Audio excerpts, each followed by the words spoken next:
Clinical diagnostics define primary sarcopenia as the age-related decline in skeletal muscle. Patients lose lean mass as they get older, yet tracking this tissue loss alone leaves a massive gap in the clinical picture. This dual-axis chart plots age against muscle metrics. The first line tracks muscle mass, showing a gradual decline after age 60. But the second line tracks muscle strength, revealing a sharply accelerated, much steeper trajectory. Older adults lose physical strength and power at a rate that vastly outpaces the loss of muscle size. Standard diagnostic heuristics look for shrinking tissue cross-sections. They quantify structural loss, but they fail to explain why the remaining tissue is unable to generate adequate force. Muscle aging involves an active pathology. An internal mechanism is destroying the limb's power output from within, independent of volume loss. The aging thigh undergoes a profound structural remodeling.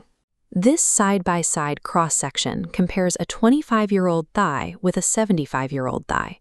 While the aged muscle loses 18% of its total area, it simultaneously gains a stark accumulation of ectopic fat, marbling directly into the muscle architecture. This phenomenon is called myosteatosis. It is the abnormal accumulation of intermuscular adipose tissue, or IMAT, depositing lipids into spaces that are not anatomically designed to store them. IMAT behaves as a highly active, disruptive endocrine organ, influencing the surrounding environment. This transition suggests that sarcopenia is an infiltrative disease driven by ectopic fat rather than a simple subtractive condition. This bar chart visualizes longitudinal cohort data tracking baseline intermuscular fat. Over a tight 5-year period, we see a massive spike, a 35.5 to 74.6% increase in intermuscular fat among aging males. This aggressive expansion occurs even if the patient maintains a perfectly stable total body weight. Epigenetic and functional profiling shows that IMAT behaves similarly to visceral adipose tissue, the dangerous, metabolically active fat that surrounds internal organs. Once established, this localized fat continuously secretes pro-inflammatory cytokines, specifically interleukin-6. This saturates the adjacent muscle fibers in a state of chronic local inflammation. The rapid buildup of IMAT creates a toxic microenvironment that triggers a cascade of mechanical failures across the entire limb. This cross-section of a muscle fascicle shows the physical shift caused by that inflammatory stress. The large, explosive type 2X fast-twitch fibers undergo near-total eradication, leaving behind an overwhelming majority of the smaller, slower type 1 fibers. The damage extends to the neuromuscular junction. The physical wiring connecting the nervous system to the muscle begins to fail. The nerve's terminal branches fragment, and the acetylcholine vesicles required to transmit signals deplete. Clinicians track this denervation in real time. Patients experiencing this decay exhibit elevated levels of neurofilament light chain, or NFL, circulating in their blood. Myosteatosis actively dismantles the muscle's explosive power cells and short-circuits its neural wiring. If skeletal muscle is not anatomically designed to store large volumes of lipid, where are these ectopic adipocytes coming from? The answer lies in the microscopic interstitial spaces between the muscle fibers. This canyon-like area is a regenerative niche, populated by dormant progenitor cells. Two specific cell types operate here: fibroadipogenic progenitors, or FAPs, and skeletal muscle satellite cells. They form the tissue's vital repair machinery. In their healthy state, young FAP cells secrete follistatin.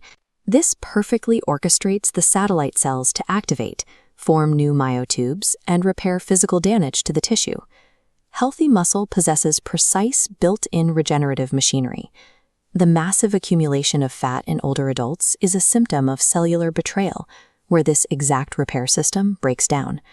The aging process alters the surrounding biochemical environment, drastically elevating the presence of fibroblast growth factor 2, or FGF2. These molecules arrive and dock aggressively into the surface receptors of the FAP cells. This docking triggers a pathological internal cascade. It forces the activation of MEK1/2 and ERK1/2 pathways inside the cell. The internal signaling spike overloads the nucleus, forcing it to eject swarms of microRNA 29A. The primary target of this microRNA is a protein called SPARC. Normally, spark acts as a strict extracellular barrier that inhibits fat creation within the muscle. The miR29A swarm will intercept and suppress spark. Devoid of spark's protective inhibition, both the FAPs and the satellite cells abandon myogenesis. Instead of repairing muscle, they differentiate into fat cells. Age-related myosteatosis is a hijacking of the cellular niche. The muscle's own repair cells are pathologically reprogrammed to manufacture ectopic fat that destroys the tissue. This microscopic cellular hijacking scales up and directly resolves into the total limb dysfunction observed in geriatric patients. The density of this intramuscular adipose tissue correlates directly with measurable clinical deficits. Patients with heavily infiltrated muscle demonstrate noticeably lower gait speed and diminished knee extension strength. Standardized clinical assessments confirm this. In the Short Physical Performance Battery, or SPPB, patients with higher IMAT ratios predictably yield the lowest functional scores. Ectopic fat is an active, predictive driver of clinical frailty and severe fall risk. Standard clinical interventions for sarcopenia rely heavily on nutritional protocols and resistance training. Yet many patients fail to improve their physical function even when adhering to rigorous physical therapy. These side-by-side bar charts track post-exercise muscle quality. High levels of IMAT blunt the muscle's adaptive response. A patient with low IMAT shows a steep positive growth curve after training, while a patient with high IMAT shows a completely flat, suppressed response. Therapies must target the upstream signaling environment.